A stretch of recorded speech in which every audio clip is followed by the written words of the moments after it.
Hey there, www.andrewmarkmusic.com. This is a Riffvlog on Michael Poole's anarcho-capitalist community in Tofino, British Columbia.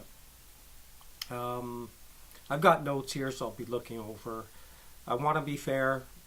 I'll start with what's good about it. This is just my opinion. um, any people that it helped, you know, the thousands of people that were at the end of the road, and this guy's community helped. Hey, two thumbs up. I have no quarrel with that whatsoever. um,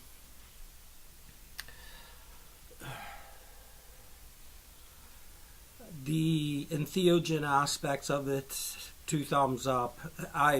If I had a community to run, um, it would be very much advocated for microdosing, magic mushrooms, not so that anybody knew that they were high, but so that they could develop this kind of low-level empathy and awareness about, you know, what is good about this place. And there's not a lot about good about it right now, in my opinion. um, so yeah, the whole cannabis culture, yeah, two thumbs up, obviously. Um, although now under capitalism, the CBD oil is like, you know, it's bordering on the new snake oil, and so yes. Well, the capitalists, they just don't understand boundaries, and they're prone to bullshit. Um, okay, so the alternate energy idea, you know, sure, um, it it's a necessity for any kind of survival of the species here. Um, on their little micro thing there, great. Whatever they were doing, for sure, that would have to be a part of it. Um, so those are basically all the good things that I think about that community. Now we'll start getting into some of the criticism, and it's probably, I don't feel like I've strawmanned anybody by calling it an anarcho-capitalist community, because it's based on private property.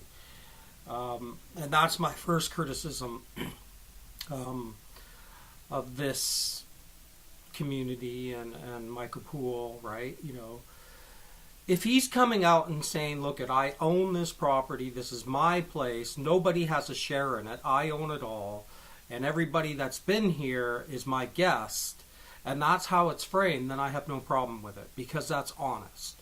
So there is a community there, but the only person that owns anything is Michael Poole. So it's in no way communistic in any of the legal sense of the word, if I can put it like that. So again, I don't have any problem with Michael Poole owning that land. The only problem I have is when rhetoric starts to become, to me, duplicitous. That he might make a sign saying, this is our land. Well, it's not. Okay? It's your land. You purchased it. You own it. Every person on that property is a guest of yours. They own nothing. Right? You know?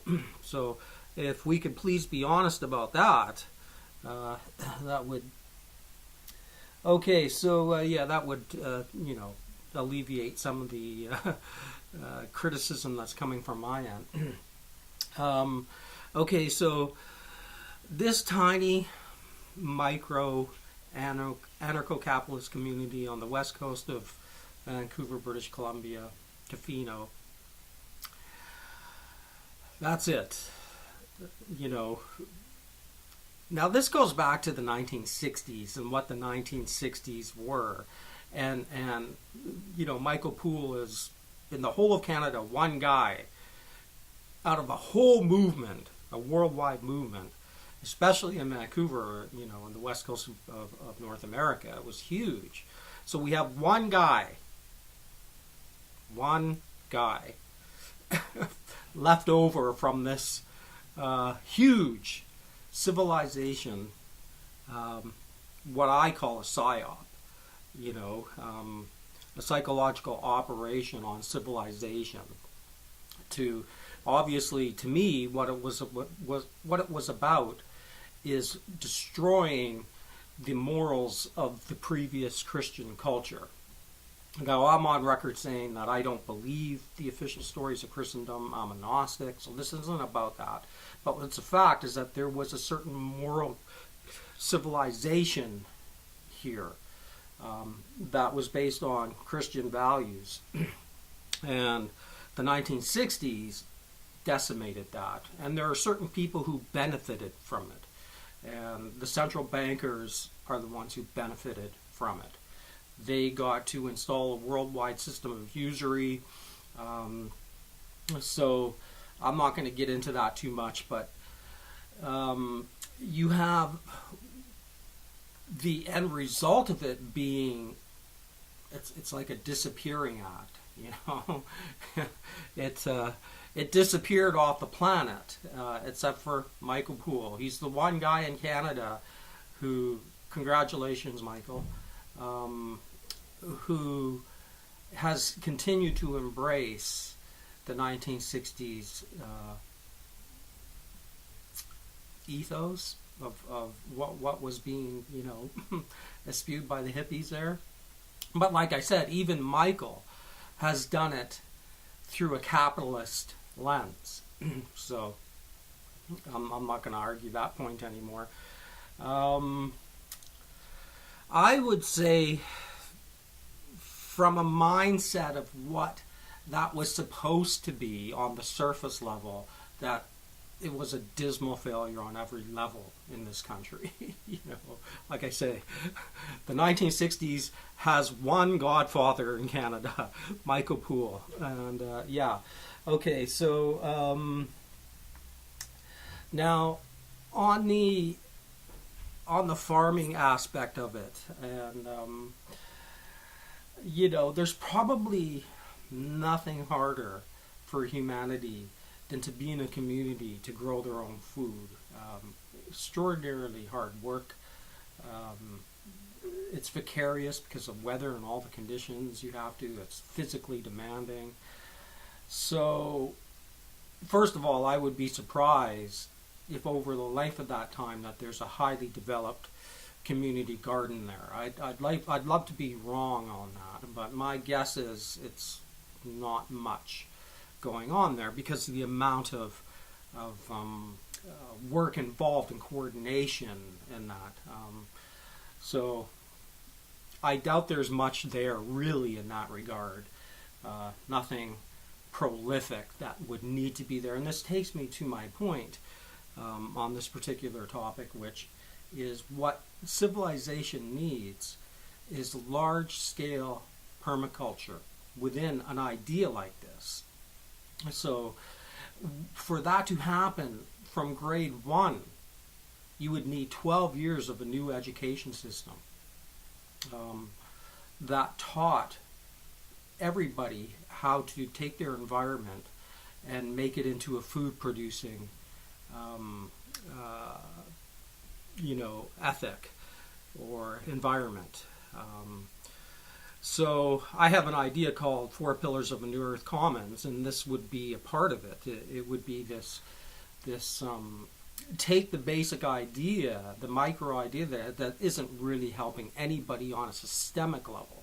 Go back to my previous positive points about it. So, but on a systemic level, what he's doing is meaningless. Okay, it just has no, this lone recycler ethos. It doesn't change anything about our environmental situation.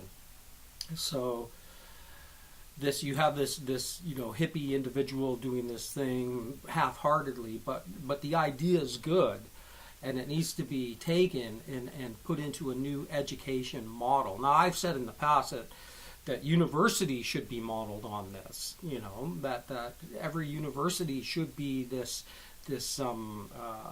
ecological test commons. What's interesting about that idea as it relates to Michael Poole is his whole thing is based on private ownership of the land, while he puts on this facade of a commons. And the universities are like that too. They're all privately owned, and they put up these signs, "Welcome to the Commons." So they're sharing a delusion. I would think that if anybody's familiar with the Sweetie Island, as far as models of how to have an alternative society that's beneficial and actually could scale things, the Sweetie Island is probably a better model. For those who don't know about it, it's up on the coast of Vancouver, and it's a small island where they're off-grid and living, this permaculture ethos, but it's all premised on private property. And within my New Earth Commons ideas, the private property would be a part of it. Where I make a boundary is saying, okay, if this civilization is to survive, we need to rethink real estate. And in my opinion, there should be laws passed limiting what people could own. And I say one house per person policies, so that everybody could have this place to learn how to do this new type of living, And I have that juxtaposed to a traditional capitalist system, with 4 things taken off the table within that system. I call it a commercial techno-capitalism, or a futurist capitalism, where the coercion and exploitation for people's homes, food, healthcare, and education are taken off the table, because it's lowly evolved behavior. In an advanced capitalist society, you wouldn't need to behave like that. You would your investments and your ventures and your entrepreneurship would be based on commercial endeavors, geared towards the advancement of civilization, ideas like that. So that's kind of where I think Mr. Poole is totally losing it. Now, maybe he might even share what I'm saying, but again, it comes down to honesty. What else do I have here? Yeah, I think that's it. I think that's it. I think I've covered most of the bases that I wanted to cover. I mean, to me, it's a tragedy that this type of idea isn't implemented wholesale even as a sub-community of the present monoculture. I'll just finish by touching on, even within the present system, there's nothing that the political class is doing that is helping any of these end-of-the-roaders, let alone the millions of people who are going to become old in the next 20 to 50 years in Canada. It's going to be a disaster. And something like this idea could have been done. There's things like just making 24,000 the level of tax exemption, easily done, and this would ease the burden on all the end-of-the-roaders and all the people who are being marginalized in the society.